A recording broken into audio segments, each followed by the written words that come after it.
بسم الله الرحمن الرحيم. واعتصموا بحبل الله جميعا ولا تفرقوا واذكروا نعمة الله عليكم إذ كنتم أعداء فألف بين قلوبكم فأصبحتم بنعمته إخوانا. صدق الله العظيم.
فهذه بطاقتي العائلية يسرني أن أقرأها عليكم.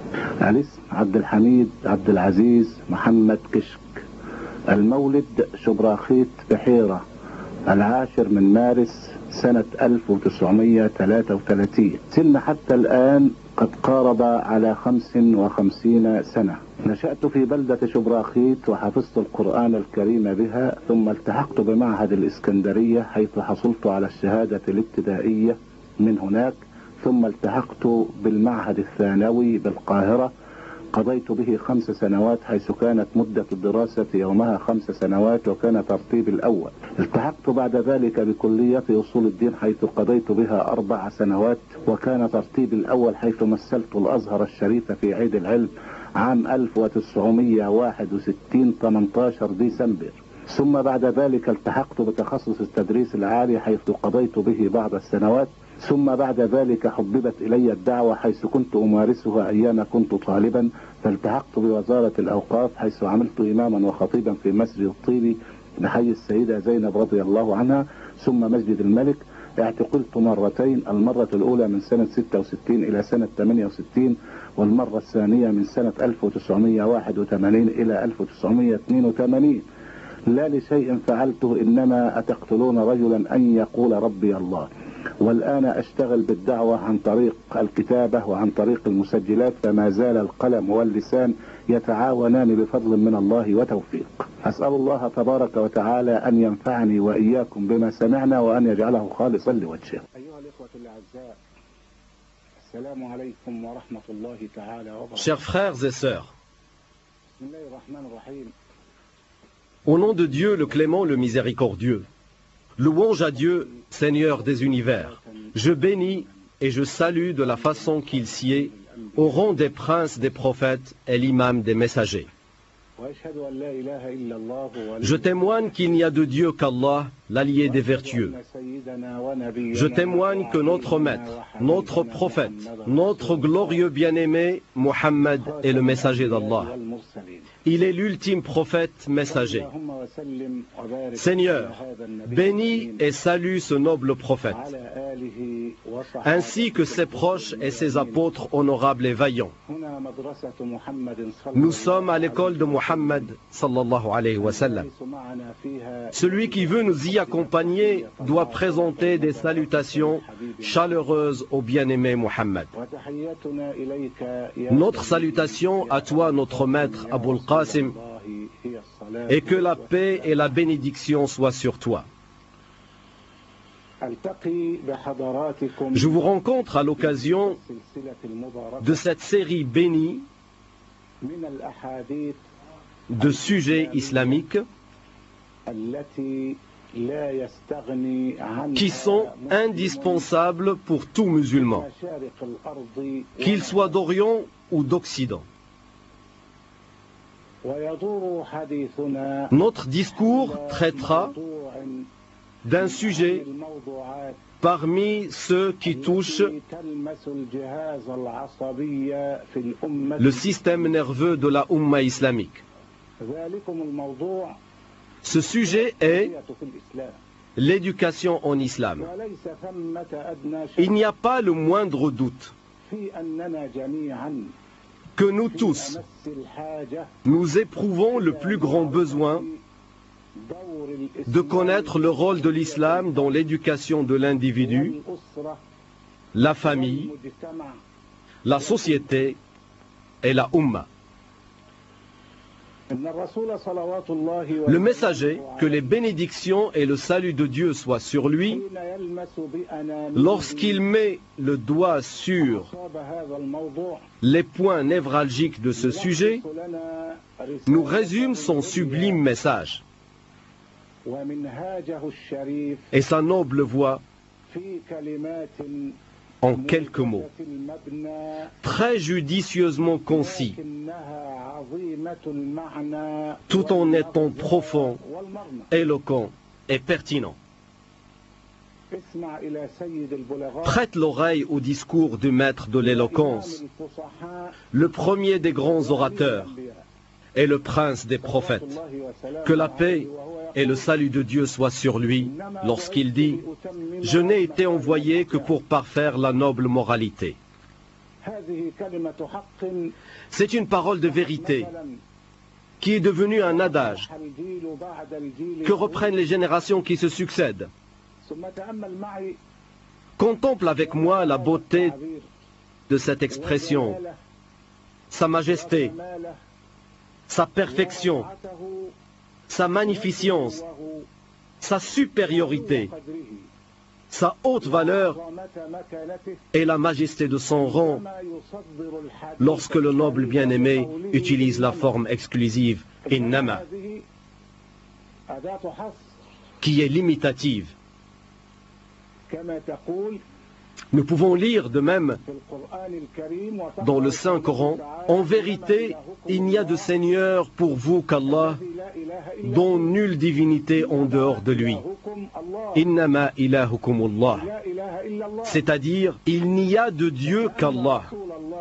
C'est ce que signifiait le messager de Dieu sallallahu alayhi wa sallam en disant, « En vérité, je n'ai été envoyé que pour parfaire la bonne moralité. » Nous dirions, si nous voulions vraiment analyser ce texte, l'expliquer, l'expliciter et le rendre plus facilement compréhensible, nous dirions, l'envoi du messager sallallahu alayhi wa sallam n'a de finalité que rendre parfaite la noble moralité. C'est un sens exclusif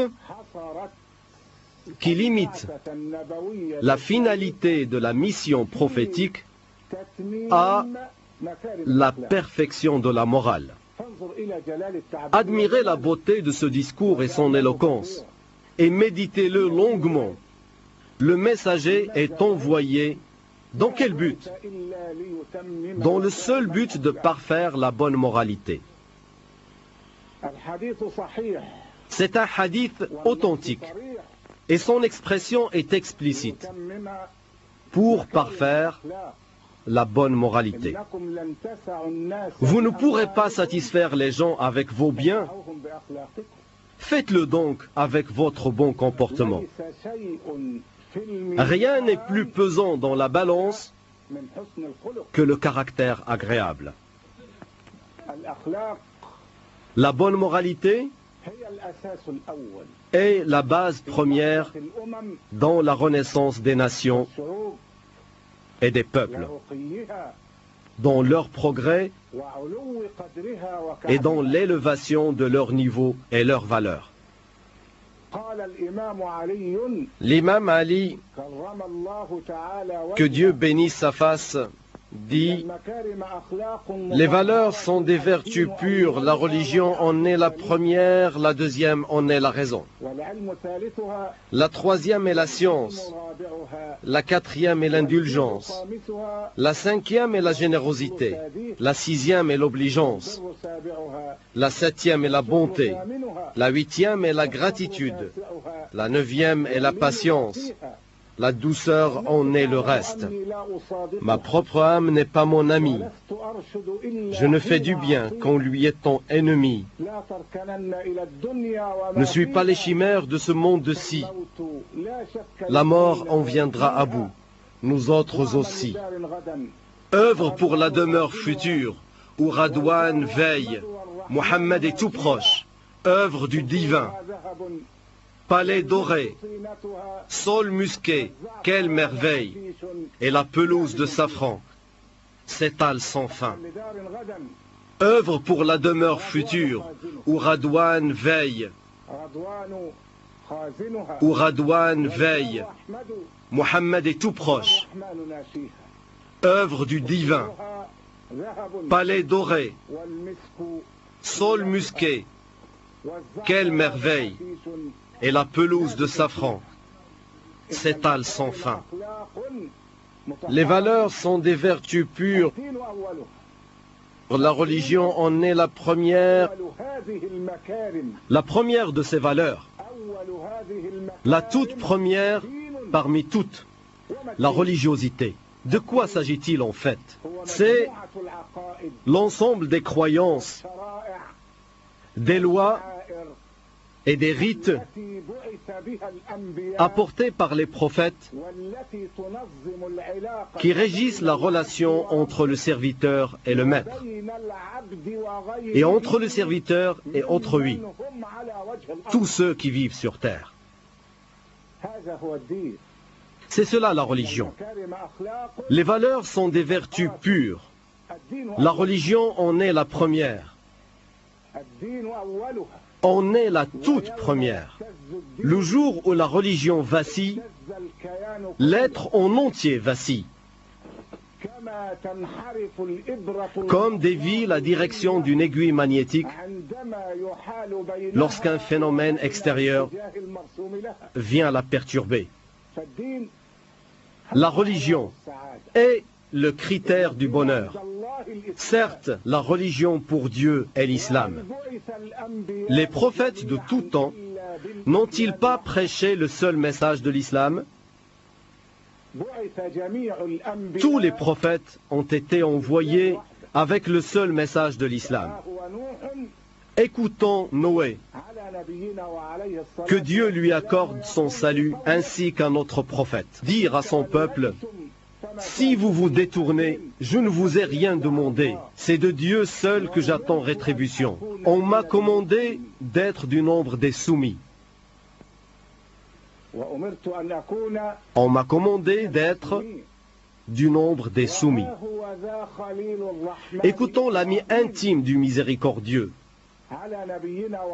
Que le salut de Dieu soit sur Ibrahim et sur notre prophète. Le Coran nous en parle en disant: lorsque Dieu lui a dit « soumets-toi », il a dit « je me soumets au Seigneur des mondes ». Cet ordre était-il réservé seulement à l'ami du miséricordieux? Oh que non! Ibrahim l'a donné en conseil à ses fils, ainsi que Yaqub. Ô mes fils, Dieu vous a choisi la religion. Tâchez de ne mourir qu'en lui étant soumis. Ensuite, étiez-vous présent lorsque Yaqub agonisait, lorsqu'il dit à ses fils: qu'allez-vous adorer après ma mort? Ils dirent: nous adorerons ton Dieu,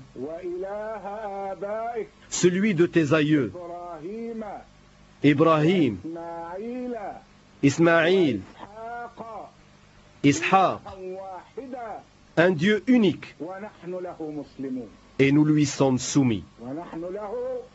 Et nous lui sommes soumis. Un Dieu unique. Et nous lui sommes soumis. Ensuite, ce noble récit nous emporte vers un autre verset explicite, éloquent, tranchant, affirmatif, univoque, suffisant et satisfaisant. Dites, nous croyons en Allah, en ce qui nous a été descendu, en ce qui a été descendu à Ibrahim, à Ismaïl, à Ishaq, à Yaqub, aux filleuls, ensuite en ce qui a été donné à Moussa et à Isa, et en ce qui a été donné aux prophètes de la part de leur Seigneur. Nous ne faisons aucune distinction entre eux et nous lui sommes soumis. Nous ne faisons aucune distinction entre eux et nous lui sommes soumis. Vient ensuite après cela que nous écoutions la parole de Moussa à son peuple. Il dit à son peuple, si vous prétendez avoir foi en Dieu, alors c'est à lui que je me remets. Si vous êtes vraiment soumis, alors remettez-vous à lui, si vous êtes vraiment soumis. Écoutons ensuite le Messie, fils de Mariam. Qu'en a dit notre Seigneur? Qu'il soit exalté dans son firmament. Il lui dit, lorsque j'ai inspiré aux apôtres, ayez foi en moi et en mon messager. Ils dirent, nous avons la foi et sois témoin que nous sommes soumis. Voilà ce qu'il en est du Messie, fils de Mariam, dans le livre de Dieu. Ayez foi en moi et en mon messager. Ils dirent, nous avons la foi et sois témoin que nous sommes soumis. Sois témoin que nous sommes soumis. En un autre endroit du Coran, ils disent, Seigneur, nous croyons en ce que tu as fait descendre et nous suivons le messager. Alors, fais-nous du nombre des témoins. C'est ce qu'il en était du Messie et de sa position à l'égard de la soumission.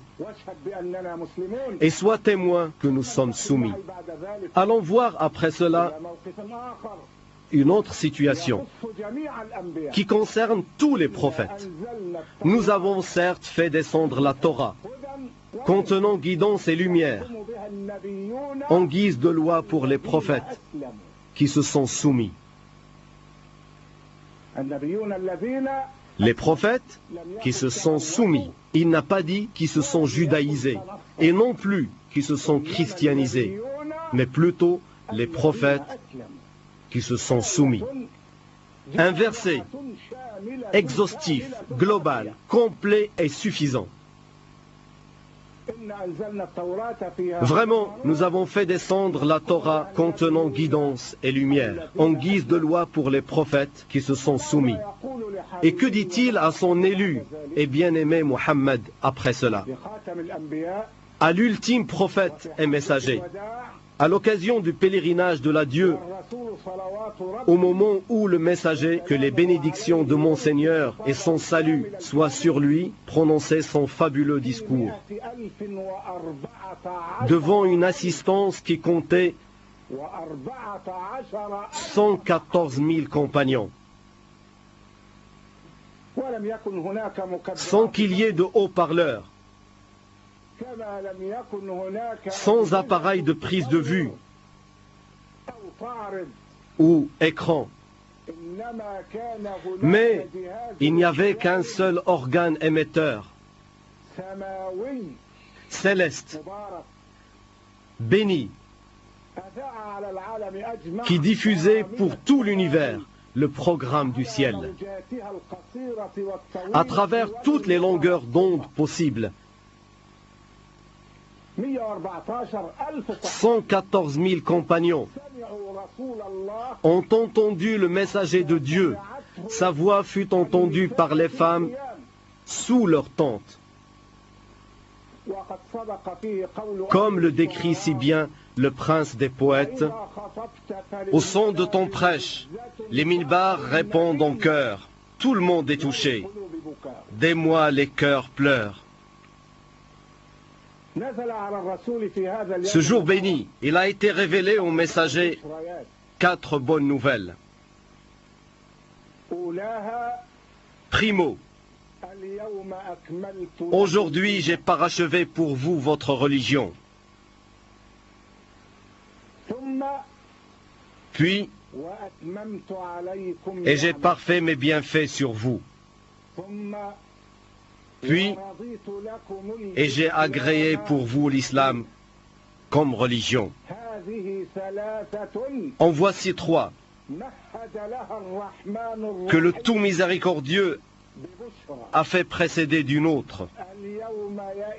Aujourd'hui, les mécréants ont désespéré de nuire à votre religion. Ne les craignez donc plus et craignez-moi. Ce sont là les 4 bonnes nouvelles. Aujourd'hui, les mécréants ont désespéré de nuire à votre religion. Ne les craignez donc plus et craignez-moi. Aujourd'hui, j'ai parachevé pour vous votre religion et j'ai parfait mes bienfaits sur vous et j'ai agréé pour vous l'islam comme religion.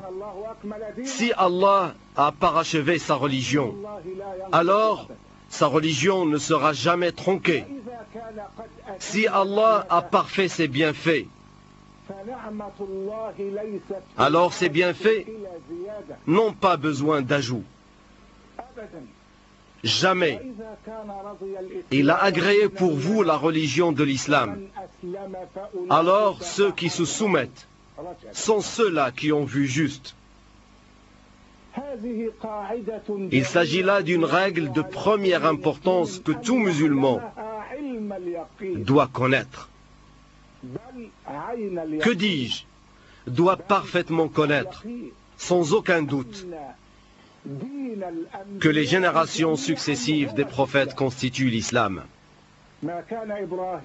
Ibrahim ne fut nullement un juif, ni un chrétien, mais il a été un monothéiste soumis, et ne fut pas du nombre des associateurs.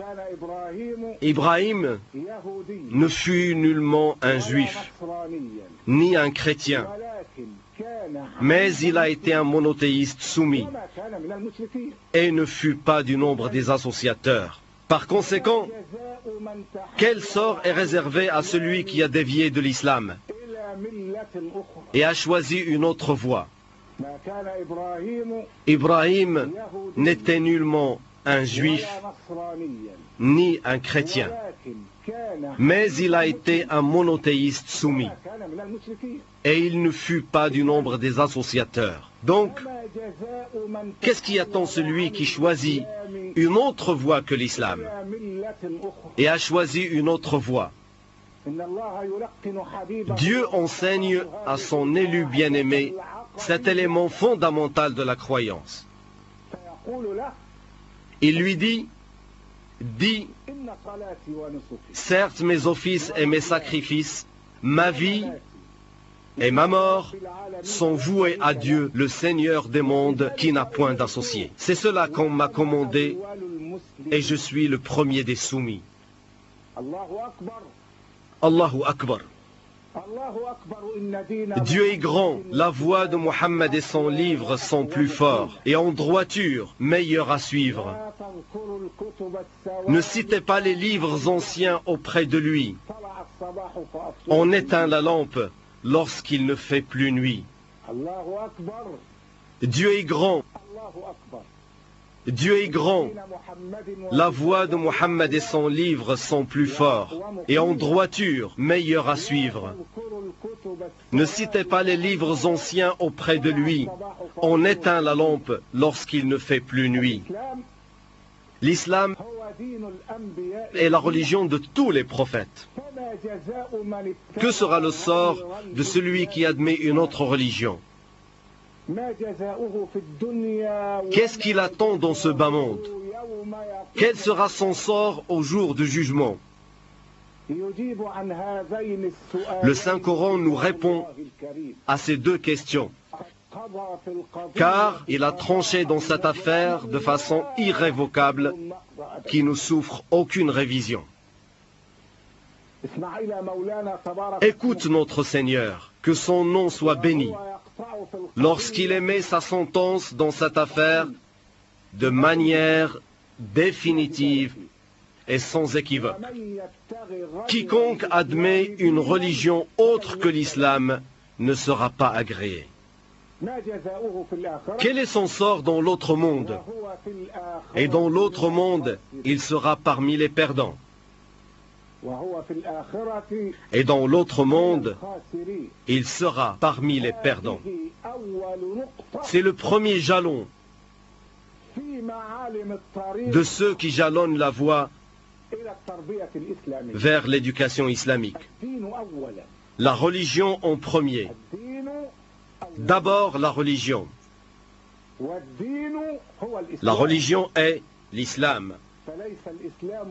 L'islam ne peut se réduire à des considérations spirituelles, ni à une vie monastique dans un couvent, en rupture avec le monde, en état de divorce total et sans retour. L'islam est la vie ici-bas et dans l'au-delà.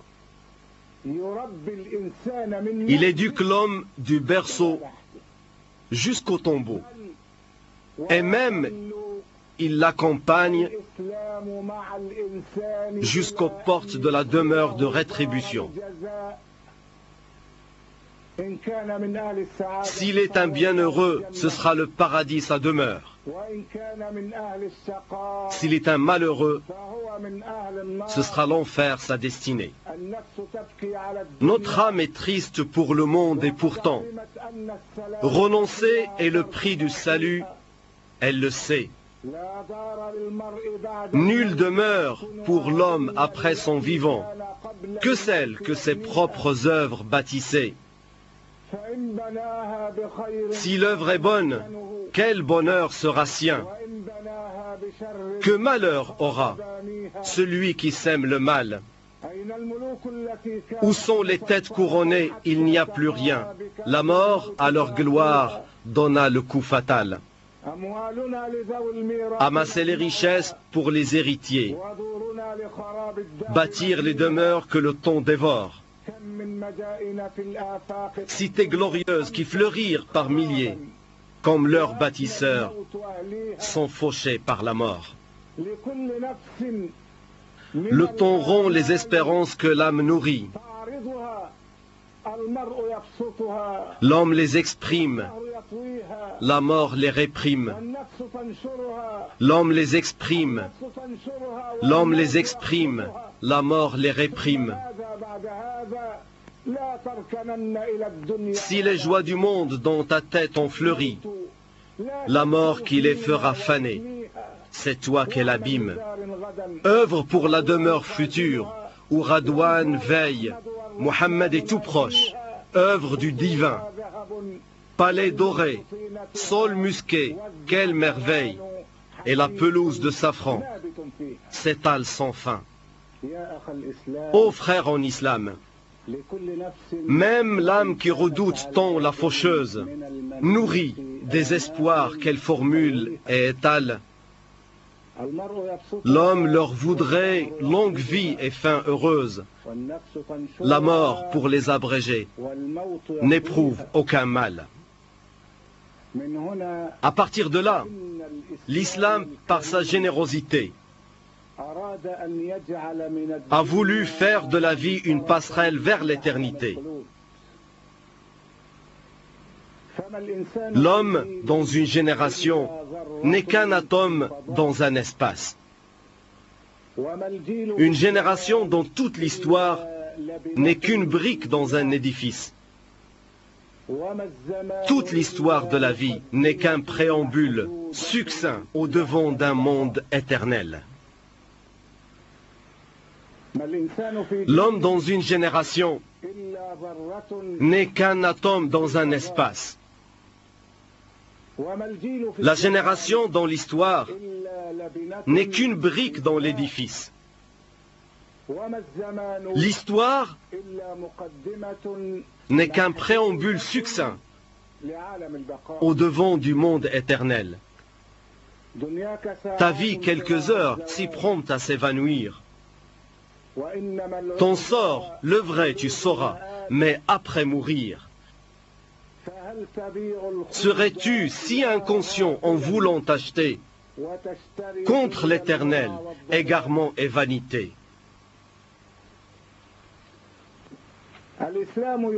L'islam indique à l'homme les jalons de la route en toutes ses étapes. Les étapes de la vie sont nombreuses, si nombreuses et variées. La première étape est lorsqu'il n'était qu'un esprit limpide, un vrai bijou, pur et sans tache. La deuxième étape, au moment où Dieu souffle l'esprit dans la matière, dans le monde utéral. La troisième étape commence le jour où il quitte l'exiguïté de l'utérus vers l'immensité du monde. La quatrième étape, c'est lorsqu'il dort, lorsqu'il s'abandonne au sommeil et qu'il voit ce qu'il ne pouvait pas voir, car son esprit traverse les barrières, les barrages et les frontières. La cinquième étape commence le jour où son âme monte vers son maître, dans la vie intermédiaire du barzakh, quand son corps sera enseveli sous terre et qu'on lui dise « Fils d'Adam, ils sont partis, ils t'ont laissé, sous terre ils t'ont entreposé, leur présence ne t'est plus d'aucune utilité, et ne te reste plus que Dieu, Dieu, le vivant qui ne meurt pas. » La ilaha illallah. Nul Dieu autre qu'Allah, détenteur de la gloire établie, roi du royaume éternel. Ils sont partis et ils t'ont laissé. Sous terre, ils t'ont déposé. Leur présence ne t'est plus d'aucune utilité. Et ne te reste plus que Dieu. Dieu, le vivant qui ne meurt pas. Et ensuite vient l'étape finale, la dernière de toutes, lorsque les gens se lèveront pour le Seigneur des mondes. Le jour où l'on soufflera dans la trompe, vous viendrez par troupes. Le séisme qui précédera l'heure est une chose terrible. Le jour où vous le verrez, toute allaitante oubliera ce qu'elle allaitait. Et toute femme enceinte avortera de ce qu'elle portait. Tu verras les gens ivres, alors qu'ils ne sont pas ivres. Mais le châtiment de Dieu est dur. Médite avec moi cette expression coranique qui fait frémir les cœurs et terrorise les âmes. Toute allaitante oubliera ce qu'elle allaitait. Pourquoi a-t-il dit allaitante et non pas nourrice, alors que c'est la nourrice qui allaite? Pourquoi ce nom féminin, Mordi'a, et non pas le nom Mordi'a, qui en arabe signifie femme nourrice? Pourquoi ce choix? Ce terme féminin, Mordi'atin, a un secret profond. Il a un sens très précis. Al-Mordi' c'est la femme nourrice, au moment où elle allaite le bébé, comme après l'allaitement. Par contre, le terme féminin, mordi'atin, signifie l'acte de l'allaitement au moment où le bébé tète le sein de sa mère. Médite avec moi comment l'allaitante perturbée oublie ce qu'elle allaitait pendant que son bébé tétait le sein. Elle s'en trouve distraite. Cela montre l'épreuve qu'endurent les gens le jour du jugement dernier. Le jour où vous le verrez, toute allaitante oubliera ce qu'elle allaitait. Le Saint-Coran est vraiment étonnant. Cette sourate qui commence par « Ô hommes, craignez votre Seigneur, le séisme de l'heure est chose terrible ». Il y a de même une autre sourate, la 4e sourate de la première moitié du Coran, sourate les femmes. Ô hommes, craignez votre Seigneur qui vous a créé d'un seul être et a créé de celui-ci son épouse, et qui de ces deux-là a fait répondre beaucoup d'hommes et de femmes. Craignez Allah au nom duquel vous vous implorez les uns les autres, ainsi que les liens du sang. Certes, Allah vous observe parfaitement. Méditons les deux sourates. La sourate les femmes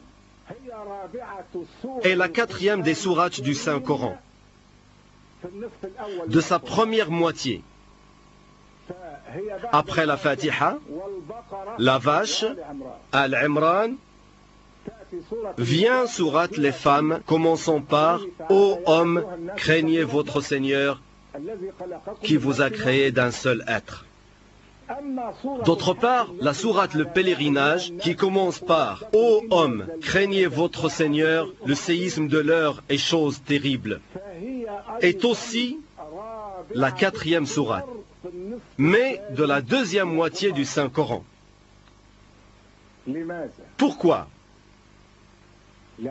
La sourate le pèlerinage est précédée par sourate Marie, Taha et les prophètes.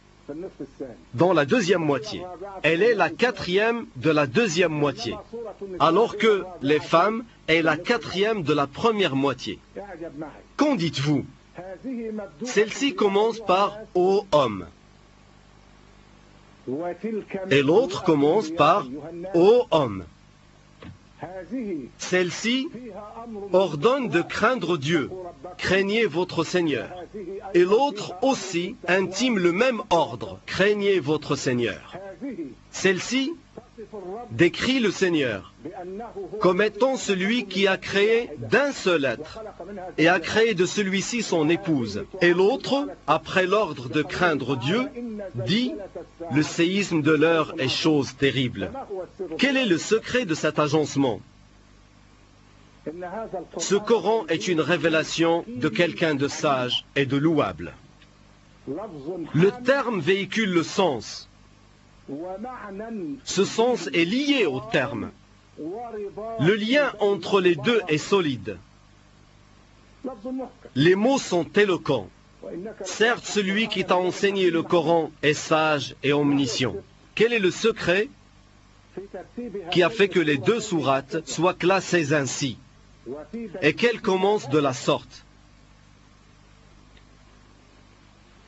La ilaha illallah.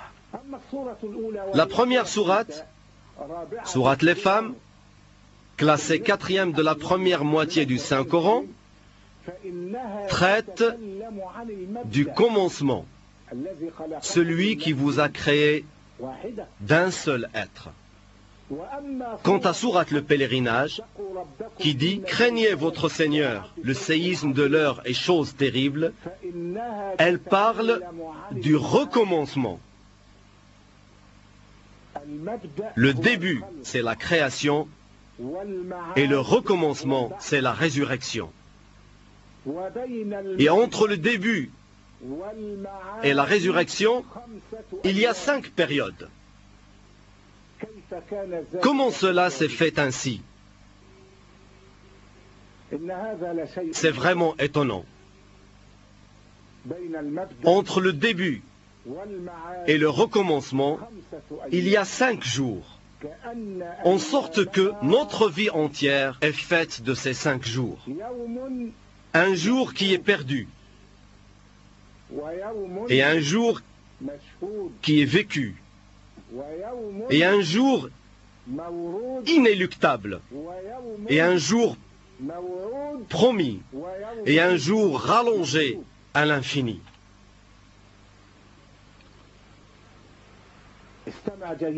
Prête bien l'oreille à ces paroles. Tu verras comment l'islam a pris grand soin de l'éducation de l'homme, de sa naissance à son trépas.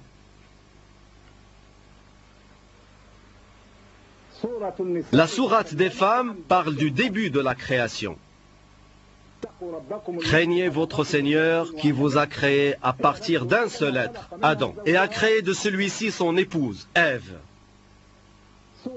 Sourate le pèlerinage parle du recommencement. Craignez votre Seigneur, la secousse de l'heure est chose terrible. Entre le début et le recommencement, il y a 5 jours. Un jour perdu, un jour vécu, un jour inéluctable, un jour promis et un jour rallongé à l'infini. Que sont ces 5 jours afin que nous les connaissions? Que sont ces 5 jours que nous sachions de quoi il s'agit? Le jour perdu est celui qui s'est écoulé et qui ne reviendra plus. Chaque jour qui pointe commence par annoncer « Ô fils d'Adam, je suis une nouvelle création. Je suis témoin sur tes actions. Profite de ma présence, car je ne reviendrai plus jusqu'au jour dernier. Je ne reviendrai plus jusqu'au jour de la Qiyamah. Le jour perdu est le jour parti. C'est pourquoi le poète dit, les battements du cœur disent, à qui veut entendre? La vie se compte en minutes et en secondes. Laisse un souvenir pour après ta mort propre. Digne il te sera une autre vie féconde. Supporte, endure la vie, qu'elle soit joie ou peine. Les joies et les peines sont également vaines. Le jour perdu est parti. Il est fini. Et il ne reviendra pas. Lorsque nous mourrons, nos jours partent. Nous jouons, mort n'est pas joueuse. Ce distrait qui joue aux cartes, c'est justement chose curieuse. Comment s'amuse-t-il alors que ces jours comme son souffle file? Jour, nuit en chasseur nous traque. Lequel des deux sera plus habile? Il nous assiège de toutes parts. Nous ne trouvons pas de sortie. Du temps, chacun aura sa part. L'heure notée avec minutie. C'est cela le jour perdu. Le temps est comme le sabre. Brise-le ou alors il te tranche. Ton âme est comme une carafe. Si elle n'est pas remplie, l'air la remplira.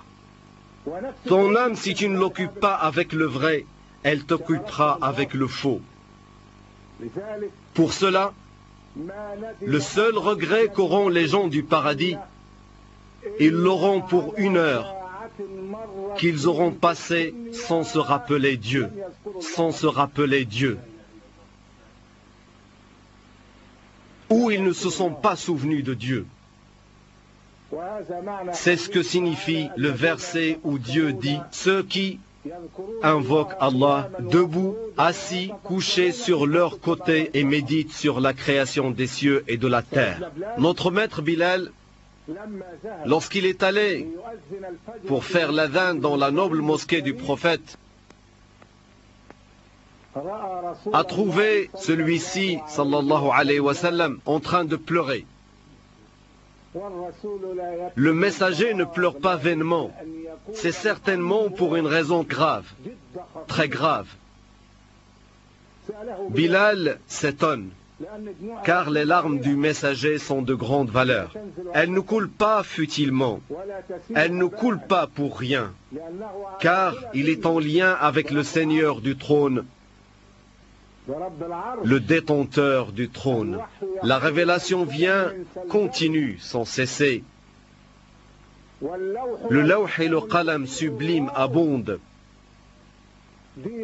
Un culte qui se construit verset par verset. Par sourates de lumière sont fécondes. Le vrai est le sol sur lequel il s'est dressé. Sachez que son artisan est le Dieu des mondes. Le prophète pleure. Qu'est-il arrivé? Bilal questionne le messager d'Allah. Paix et bénédiction de Dieu sur lui. Qu'est-ce qui te fait pleurer, ô messager d'Allah? Pourquoi pleure-t-il? A-t-il perdu une fortune? A-t-il perdu des propriétés? A-t-il perdu un capital? Qu'est-il donc arrivé? Qu'est-il arrivé au messager d'Allah? Il lui a dit, ô Bilal, cette nuit on m'a révélé un verset.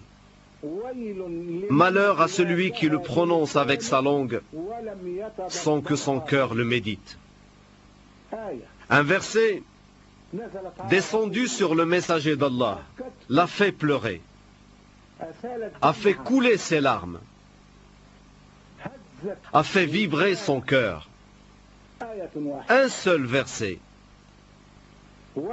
Malheur à celui qui le prononce avec sa langue sans que son cœur le médite. C'est cela le Coran et l'écoute du Coran.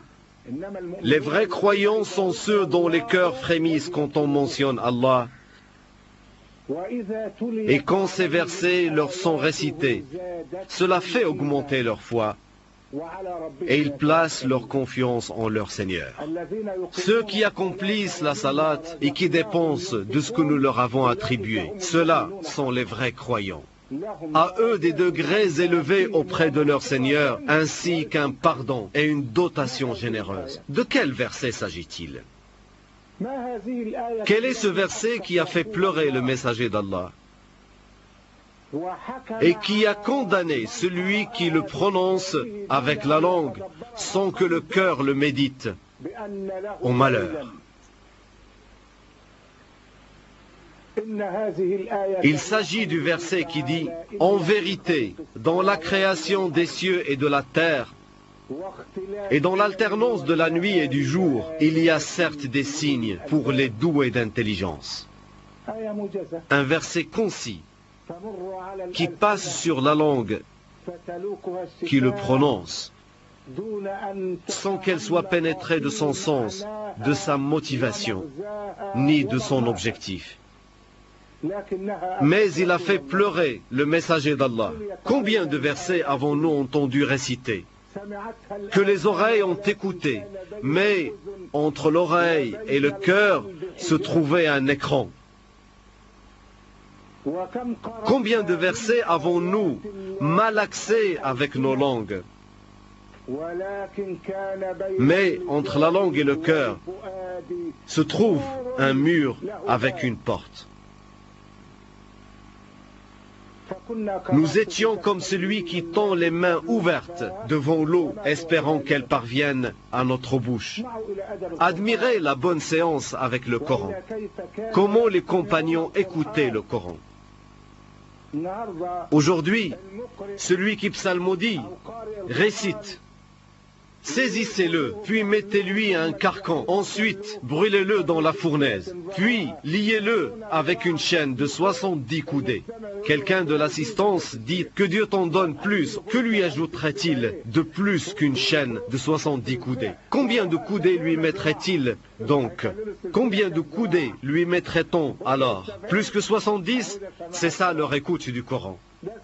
C'est bien sûr quand les cœurs sont distraits. Un verset qui secoue les cœurs. J'ai appris que quelqu'un a entendu le verset qui dit « Et ceux qui avaient mécru seront conduits par groupe à l'enfer. » Il s'est levé, pris par la beauté de la voix qui récite, et a lancé une prière. « Dieu, mets-nous tous avec eux, par groupe à l'enfer. »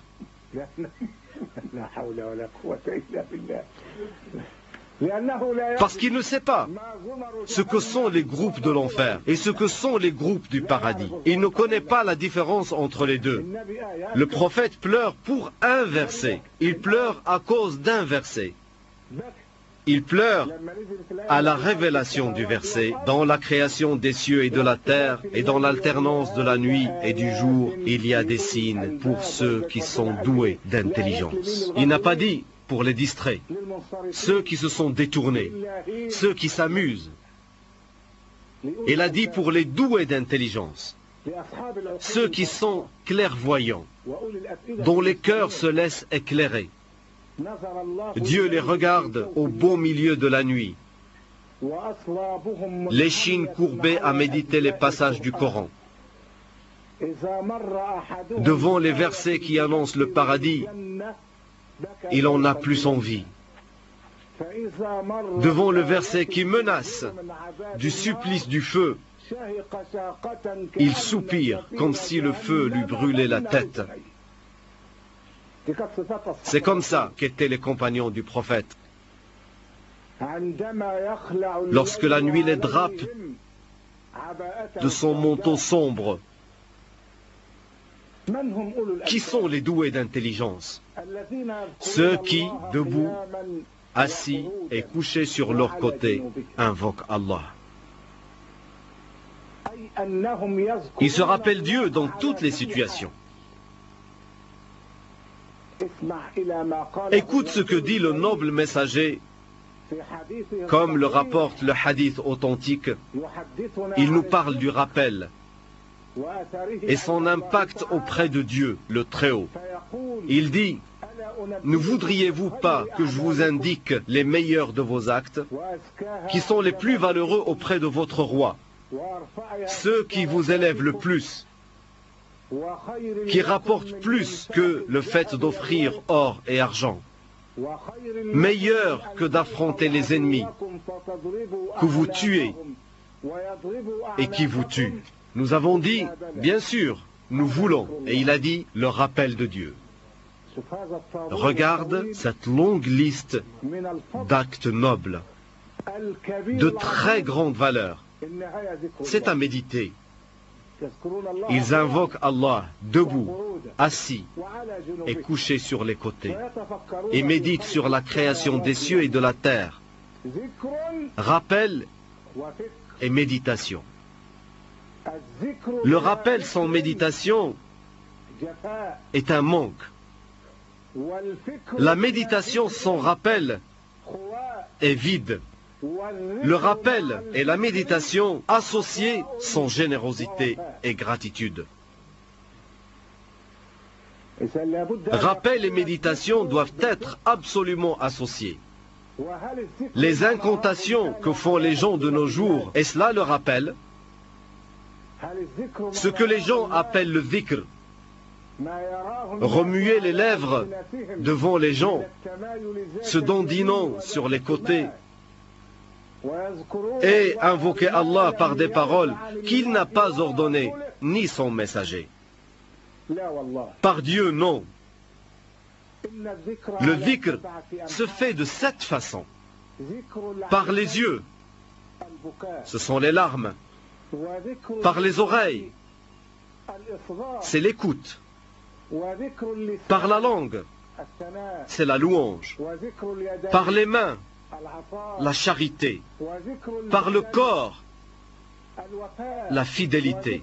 Par l'esprit, la crainte et l'espoir.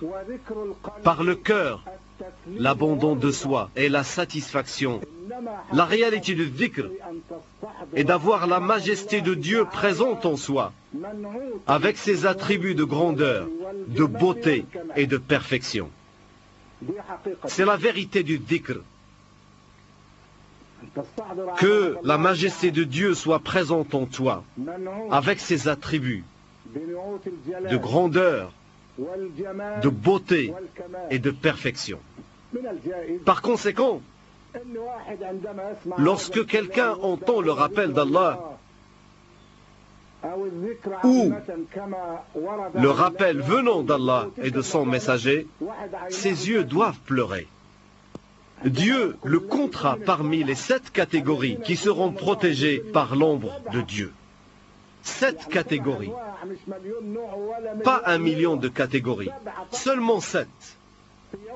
En un jour où il y a foule dense et le soleil proche des têtes des humains, qu'il est long ce jour. Qu'il est juste celui qui domine ce jour. Qu'il est terrifiant ce qui se passe ce jour. Qu'il est terrifiant ce qui se passe ce jour. Ô toi, noble musulman, prends de ma part ces renseignements et ces conseils d'éducation islamique avec sérieux. Observe-les et invite les autres à les partager. Et prions Allah, le Très-Haut, qu'il accorde le succès à tous ceux qui œuvrent dans le domaine de la da'wah, qu'elle soit faite oralement, par l'image, par l'exposition ou par l'écrit. Comme je lui demande, lui, le tout majestueux, de faire en sorte que ces paroles viennent du fond de mon cœur, afin qu'elles parviennent à vos cœurs. Car ce qui sort de la langue seule ne dépasse pas le tympan de l'oreille. Quant à ce qui sort du cœur, il trouve son chemin vers le cœur. Ainsi, nous terminons la première dent. Traitant de l'éducation, je vous laisse à la grâce de Dieu, lui qui ne néglige jamais ses dépôts. Rendez-vous pour la prochaine fois à l'occasion de la deuxième leçon. Inch'Allah. Wassalamu alaikum wa rahmatullahi wa barakatuh.